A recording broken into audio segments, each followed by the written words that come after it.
Hello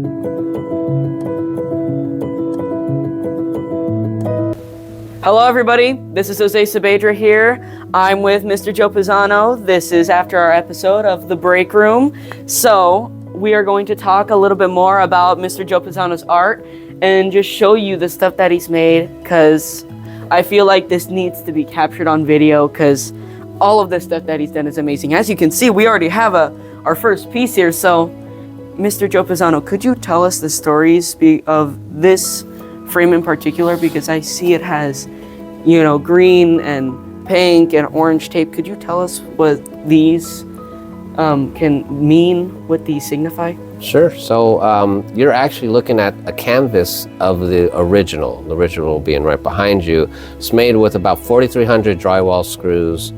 It started out with one frame, has now grown to 4 frames, about to make a 5th frame.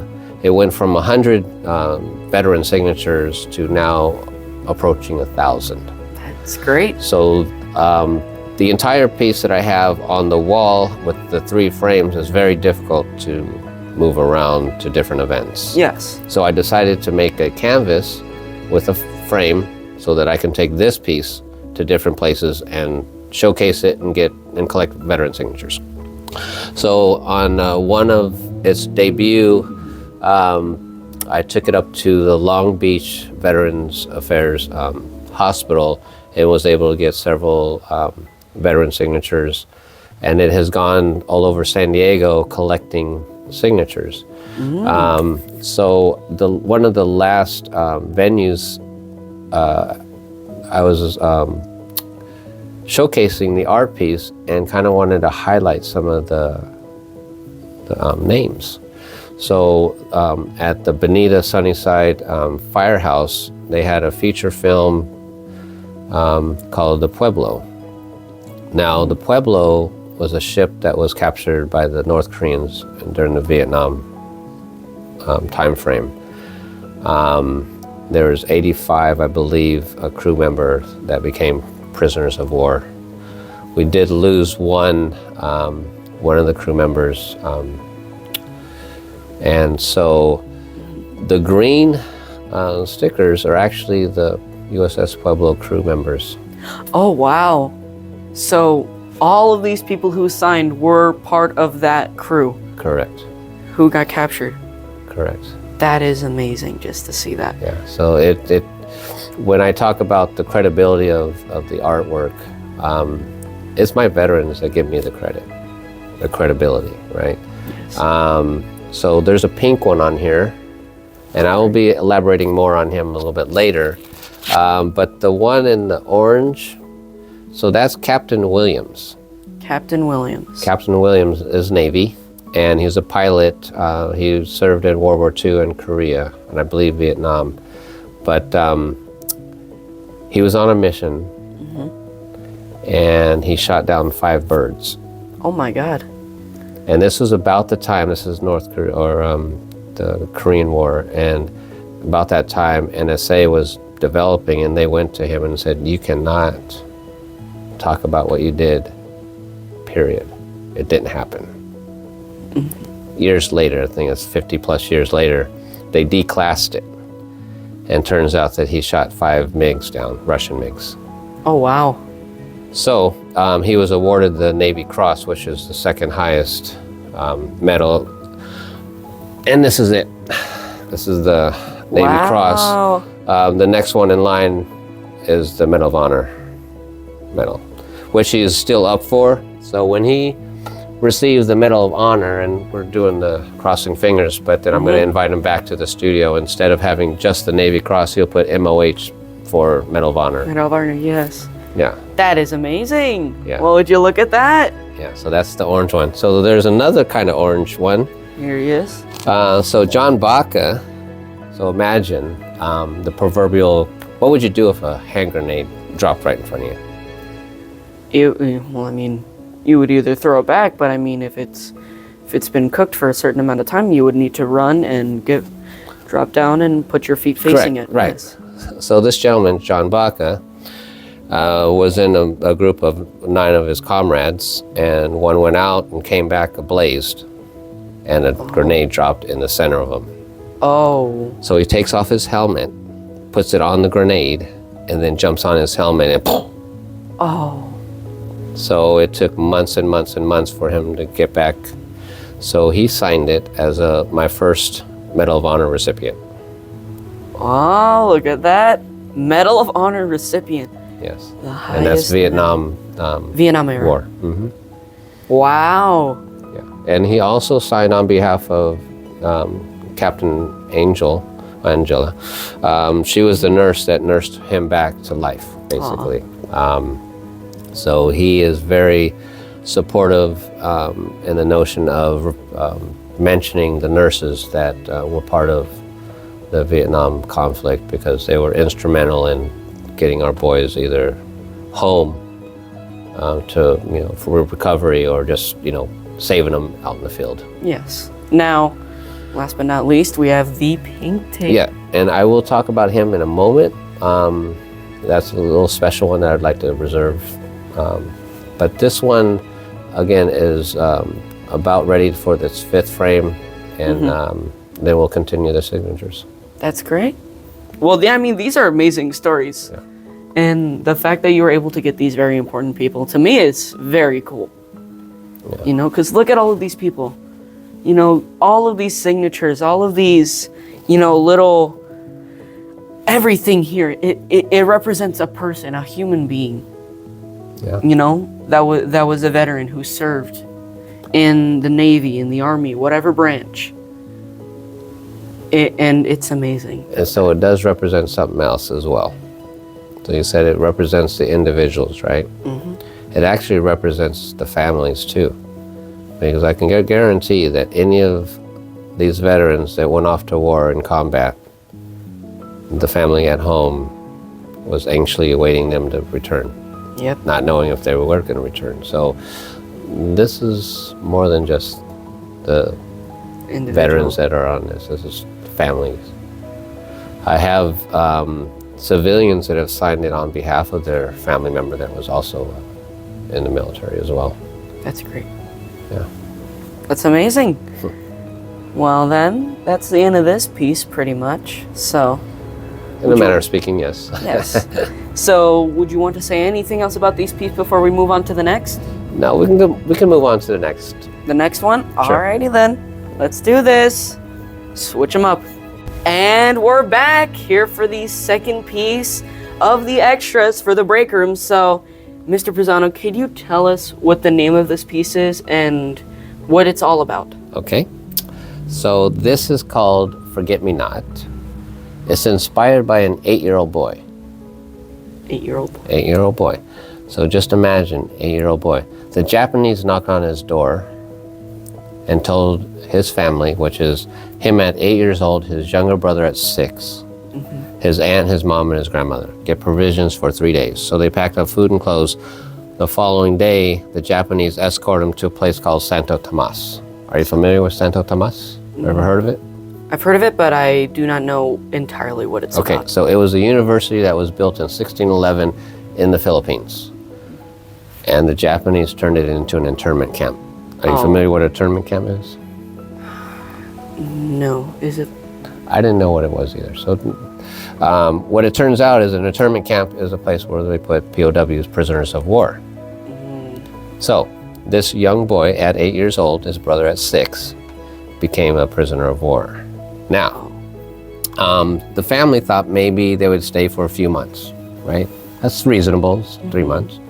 A little over 3 years later, Oh my God. War Ministry of Japan gives the order to the Japanese on the Philippine island. It's called kill all. Oh. It was a direct order to kill all prisoners by any means, of both military and civilian. So, the Japanese started at the southern part of the Philippines, got to one of the camps, and burned alive about 150 of our soldiers. Oh my God. I can tell you, in cooking, I have burnt my hand, and it hurt pretty bad. So I just can't imagine that way. Being burnt alive. So they go to the different camps, execute, and they get to the little boy's camp. Santo He is Tomas. now 11. They're making preparations to execute. Oh, God. Okay. MacArthur, General MacArthur, Yes. gives the call, sends in about 200 1st Cav soldiers.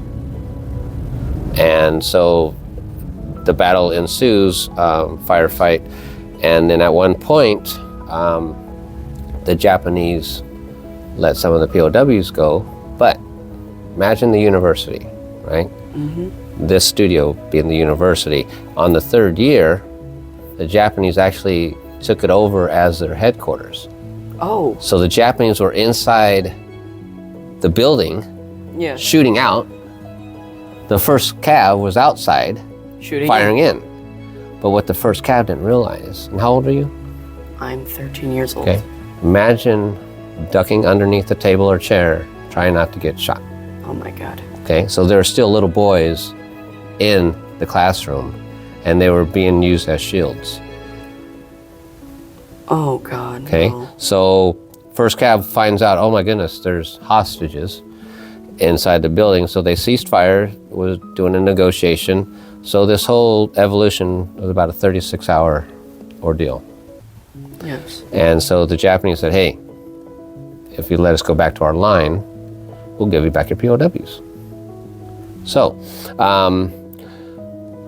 locked and loaded, the 1st Cav escorts the Japanese back to their line. Historical moment because no one got shot and killed. Okay? Now, if you were to go into Life magazine, March edition, 1945, you open it up and there you are. A picture of the Japanese being escorted, by the 1st Cav. So the 1st Cav ends up liberating about 3,800 POWs from that university Wow. camp, of which about 500 were kids. 500. So, this is Tom Crosby, right there. There's the 2 art pieces, right? The flag, and now it's just a single flag or a single frame there. But this gentleman here is the 8-year-old boy. Oh, wow. Wow. And this is Sergeant Lou Berger. He was in his mid-90s here. Sergeant. He liberated Tom. That's amazing. February 5th, 1945. So the story gets better. Well, how could it get better? Right? So imagine 1945, he was 19, he was 11 when they first met. Years later, Lou plays in a band, he's a drummer. And so he's playing for a function, and it turns out he's playing for a function for ex-POWs. So he goes and says, hey, where are these POWs from? He goes, well, the Philippines. Oh, really? Where in the Philippines? A place called Santo Tomas. Santo Tomas. And so he goes, wait a minute, I liberated them.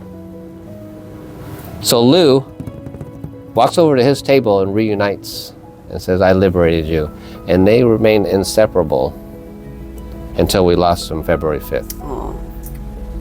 Now, I tell people when I talk about this story is that this is one of the most amazing love stories in humanity. He was 19 years old. He was only 11 at that time, and his brother being 9. Wow. And they remained like this until we lost them. Son, grandson, great-grandson, because of him. That's great. No, it gets better. Oh. It gets better. Still more. There's more. So, if you zero in on here, this is Tom. There's me in uniform. There's the 2 art pieces. Wow. And these are all the children 75 years later That were liberated. that were liberated. Oh my God. And had I known that we were going to talk about them today, I would have invited them and have them Yes. so you could have met them That's amazing. in person. That would have been such an honor, but it's still amazing to know the story about this piece. It's great. So you asked about that pink signature. That's Tom. That's That's Tom. his signature. And on the original flag, both Tom and Lou have signed it next to each other. Aww. Actually, sandwiched between my dad. My dad's name is right between them. That's great. Yeah. I So love that. forget me not. Forget me not. That's a great one. Are you you better be listening, because this is an amazing story. I really love this story. That's a great story, and that's very heartwarming to know all of that. All right, then, well, we're going to move on to the last part of the extras, which isn't an art piece, but it is a great piece in of itself. So let's switch the cameras over, and we'll see you in a little bit. We're back once again for the last part of the extras video. So, Mr. Pisano, can you tell us about what you have right here and the stories behind everything?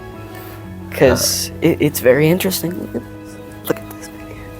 We do not have enough time, but I will tell you a couple of stories. All right. Okay, so this is my 9/11 tribute piece. 20-year anniversary was approaching, and I had just gotten deployed to active duty and was subject to confinement in my hotel room because of COVID, along with 1,400 other sailors.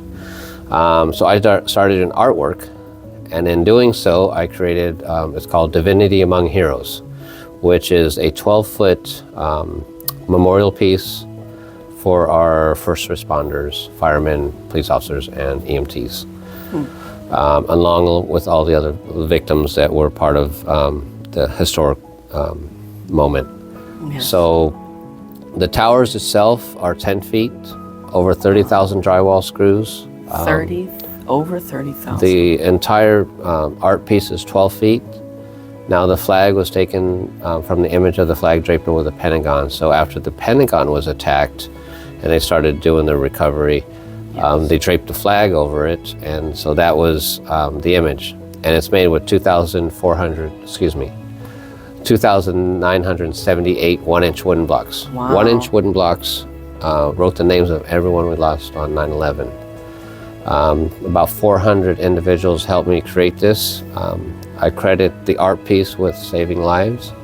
I had a shipmate that was in a very bad situation, probably emotionally and mentally. And so she was filling out some paperwork, and I said, hey, you have great handwriting. I could use you. So, I told her what I was doing. So I invited her to the hotel lobby. I had 3 rows of 48 one-inch wooden blocks. 3 rows. A list of the names, and so she started writing them. And about 2.5 hours later, we start buttoning up things, and she's walking away, and I said, hey, shipmate, how do you feel? She goes, I've never felt better. I said, I'll see you tomorrow. And we did that until we got her home where she needed to be. So, a couple other interesting things. Again, this was a monumental task, but if you can pan, I don't know if you can pan over, but this piece right here is the original part of the art. Oh. So again, there were 3 sections that made it a 10-foot tower, set of towers. Yes. But when I purchased this plywood for the backing, I figured it was going to be too light, or excuse me, too thin. I needed a thicker, heavier plywood to support the weight, because right now it's just the fireman. But with all the screws in there, it wasn't going to support it. So I kept this one, and then fast forward, I decided just to do the firemen. Now, if you notice, the flagpole is still kind of incomplete. On the original one, the flagpole, and even this one, the screws are installed by children. Aww. So the idea was, the kids are having fun installing the screws, and I told the parents, when your child gets old enough and more mature, explain this event, the historic value to it, to everyone. So the idea is that the flagpole is the torch of freedom that I carry, your uncle carried, your grandfather carried, your generations before you carry. It's our duty now to pass it on to the next generation, and that's what this signifies, is that we're passing it on to the next generation. So before we leave today, you'll be installing a screw for the flagpole. Thank you. And I would be honored if you would do that. I would definitely want to do that. And that's a very amazing story, might I say. Yeah. Wow. So in creating the flag, Yes. couple of things about it. It actually turns out to be a 9-foot flag. 9 feet. Yeah, the flag is 9 feet. So what's the significance of a 9-foot flag? 9 feet, 9/11. No? So when you're at home and you're flying a flag, it's usually 3x5 or 4x6. A 9-foot flag is used to drape over the coffin of our uniformed personnel. Oh. Just coincidentally, 9 feet though? it made it a 9-foot flag.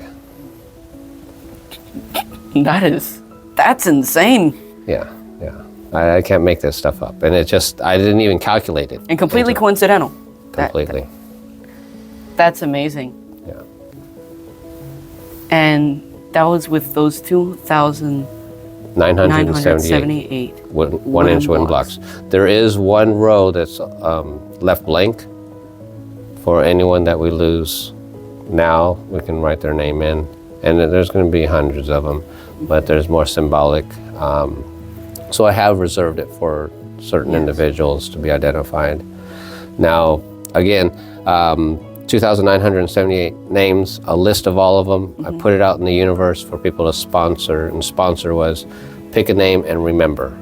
So I probably have about 300 people that have picked a name and sponsored them. So there's plenty more names that can be sponsored. So it's a living piece. It literally continues. It continues to live on even after you've created it. Correct.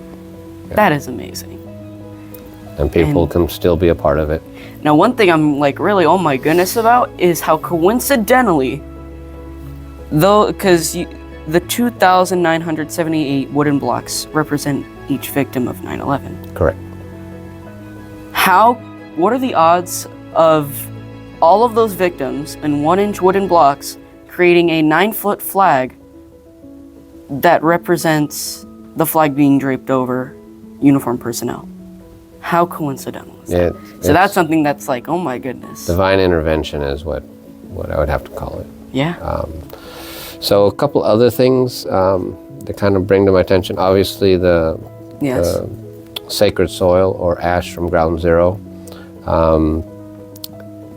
It's one of those things where when you understand the magnitude of what happened, I mean, for generations before you to see these images, some people are still haunted by it. I mean, literally, if they're outside and they hear an airplane overhead, literally will react to it. And I've seen that. So Sirius was the only canine that we lost. And so when it comes to sponsoring names, my emotional support canine, Einstein, is sponsored. That's great. Is his sponsor. Einstein and Sirius. Yes. That's great. Yeah. I love that. Yeah. Well then, any other questions about it? do you have any other words to say about any of these pieces? Right, so if you can, I don't know if you can hone into this image. So if you notice, here's the image of the firemen raising the flag, Yes. right? And here's the firemen raising the flag. It's like pretty much. Wow. That's all I can really say. And I can tell you that those firefighters were very proud to be a part of that image. That's great. Just to see that. Firefighters raising the flag there, firefighters raising the flag. Now, there is an antenna, and it's right here. Oh, Yeah, so it's just made out of a steel rod, yes. duct tape wrapped around, staples. Now the actual mast, or the antenna mast, is 320 feet long. Wow. To give you perspective, it's longer than a football field. I know, 320 feet long. Yeah. Longer than a football field. Oh my goodness. when I thought of that, relation, is like, wow, that was a tall antenna. Mm-hmm. Yeah. Reaching that high? Yeah, so every block has a story, has a name. And we're trying to find a permanent home for it. We're looking for New York, and it's very, it's in the talks right now, getting it there and getting it to the right space, because this is created for, I don't want to say predominantly the New Yorkers, but because it happened there. Yes. I definitely, whenever I see a person with a New York hat on, or know that they came from that area, I said, I created an art piece just for you. And I embrace them, and then I show them and talk to them about it. That's great. Yeah. I love that. All right then, well, this is the end of the extras video, and Mr. Pisano, I would just like to thank you so much for giving me your time to be in this wonderful studio, and I really wanted to give you something as a thank you for allowing me to be here and for answering all of my questions. So, here you go, and well, thank you. I hope you love it. All right then, are you ready? Okay. A little drum roll in my head. Okay. I'm a bullet. Hold on. Okay, hold on. Oh my goodness. Okay, I don't think it's, okay.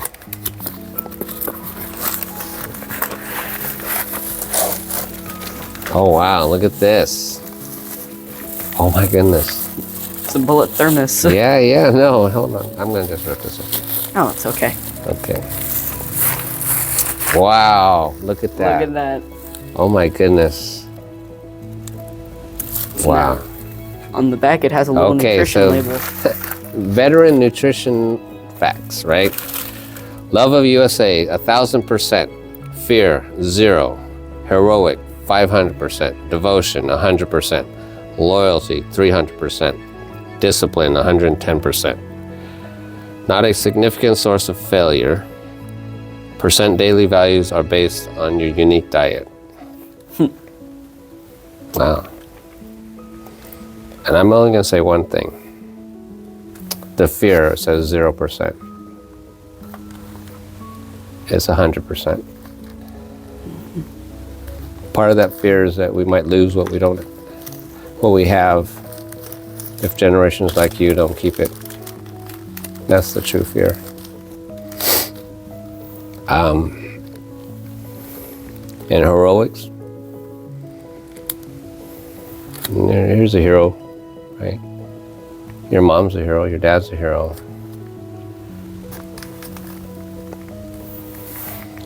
So, and I'll tell you, veterans alike, EMTs, firemen, police officers, that's sometimes a really hard thing for us to carry around and be acknowledged as, because if you just say, hey, you love your fellow citizen enough to lay down life or sacrifice, then you don't need that label. But I do appreciate everything that you're doing to bring this out.